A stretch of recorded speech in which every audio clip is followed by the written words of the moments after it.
ಅಟಾರಿ ಗಡಿ ಮೂಲಕ ಪಾಕ್ನಿಂದ ಒಂದು ಅಜ್ಜಿ ಹಿಂದಿರುಗಿದೆ. ಸಂಬಂಧಿಕರನ್ನ ಭೇಟಿ ಮಾಡೋದಕ್ಕೆ ಅಂತ ಹೇಳಿ ಪಾಕ್ಗೆ ತೆರಳಿದ್ರು ಇವರು.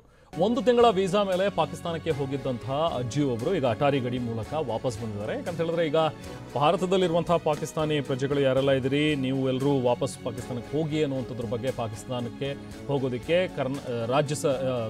ಸರ್ಕಾರ ಈಗ ಆದೇಶವನ್ನು ಕೊಟ್ಟಿದೆ. ಅದರಂತೆ ಪಾಕಿಸ್ತಾನದಿಂದಲೂ ಕೂಡ ಭಾರತೀಯರು ಯಾರಿದ್ರು ಅವ್ರನ್ನ ವಾಪಸ್ ಕಳಿಸ್ತಾ ಇದ್ದಾರೆ. ಸೊ ಹಾಗಾಗಿ ಈಗ ಲಾಹೋರ್ನಲ್ಲಿ ಸಂಬಂಧಿಕರ ಮನೆಗೆ ಏನು ಹೋಗಿದ್ರು ಒಬ್ಬರು ಅಜ್ಜಿ, 1 ತಿಂಗಳ ವೀಸಾ ಮೇಲೆ ಹೋಗಿದ್ರು, ಅವರಿಗೆ ವಾಪಸ್ ಆಗಿದ್ದಾರೆ. ಪಹಲ್ಗಾಮ್ ನರಮೇಧದಿಂದಾಗಿ ತಮ್ಮ ಪ್ರವಾಸವನ್ನು ಮೊಟಕುಗೊಳಿಸಿ ಭಾರತಕ್ಕೆ ವಾಪಸ್ ಬಂದಿರುವಂಥ ಅಜ್ಜಿ 10 ದಿನಕ್ಕೇನೆ ವಾಪಸ್ ಬಂದ್ಬಿಟ್ಟಿದ್ದಾರೆ. ಅಜ್ಜಿಯನ್ನು ಸ್ವಾಗತಿಸೋದಕ್ಕೆ ಅವರ ಮೊಮ್ಮಕ್ಕಳು ಕೂಡ ಬಂದರು. ನೋಡಿ, ಅಲ್ಲಿ ದೃಶ್ಯಗಳಲ್ಲಿ ನೀವು ನೋಡ್ತಿದ್ದೀರಿ. ಝೈನಬ್ ಅಂತ ಹೇಳಿ ಇವರು ಅಲ್ಲಿಗೆ ಹೋಗಿದ್ರು, ಲಾಹೋರ್ಗೆ ಹೋಗಿದ್ರು. ಬಟ್ ಇಲ್ಲಿ ಪರಿಸ್ಥಿತಿ ಉದ್ವಿಗ್ನತೆಯನ್ನು ಪಡ್ಕೊಳ್ಳುವಾಗ ಅಲ್ಲಿದ್ರೆ ಸುಮ್ಮನೆ ಯಾಕೆ ಸಮಸ್ಯೆ ಅಂತ ಹೇಳಿ ಬಹುಶಃ ಅವರ ಕುಟುಂಬದವರು ಕೂಡ ಅವ್ರಿಗೆ ವಾಪಸ್ ಬರೋದಕ್ಕೆ ಹೇಳಿದ್ದಾರೆ. ಹಾಗಾಗಿ 10 ದಿನಗಳಲ್ಲೇ ಅವರು ಅಟಾರಿ ಗಡಿ ಮೂಲಕ ವಾಪಸ್ ಬಂದಿದ್ದಾರೆ.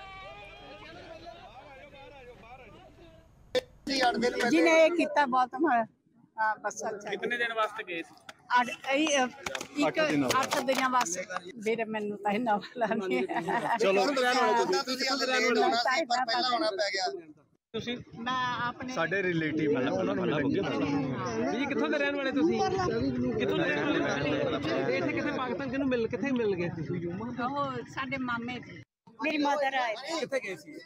लाहौर पाकिस्तान। तो जो हालात खराब हुए उस करके वापस आए? हाँ जी, उस करके आए थे। 8 दिन हुए थे उन्होंने गया था। मुझे तो गए हाँ जी, कितने दिन ਦੇ ਵੀਜ਼ੇ ਤੇ ਗਏ? महीने ते गई थी वो। ਅੱਛਾ, ਕਿੰਨੇ ਦਿਨਾਂ ਬਾਅਦ ਵਾਪਸ ਆ ਗਏ? 8 दिन बाद वापस आ किस गए। तरह ਦਾ ਲੱਗ ਰਿਹਾ ਕਿ ਵਾਪਸ ਆ ਗਏ ਨੇ? ਜੋ बहुत बढ़िया लग रहा है कि मम्मा वापस आ गए, अपने परिवार से आ गए। ਹਾਂਜੀ, ਜੋ ਮਾਹੌਲ ਖਰਾਬ ਹੈ ਤਾਂ ਕਹਿਣਾ ਚਾਹੁੰਦੇ ਹੋ ਕੁਝ? नहीं, माहौल खराब सी पर इस करके वापसी आना पिया। ਲੱਗਦਾ ਜਿਹੜੀ ਇੱਥੇ ਘਟਨਾ ਹੋਈ ਆ ਉਹਨੂੰ ਕਿਸ ਤਰੀਕੇ ਨਾਲ ਵੇਖਦੇ ਹੋ? छड़ दे ਗਲਤ ਹੈ। गलती है।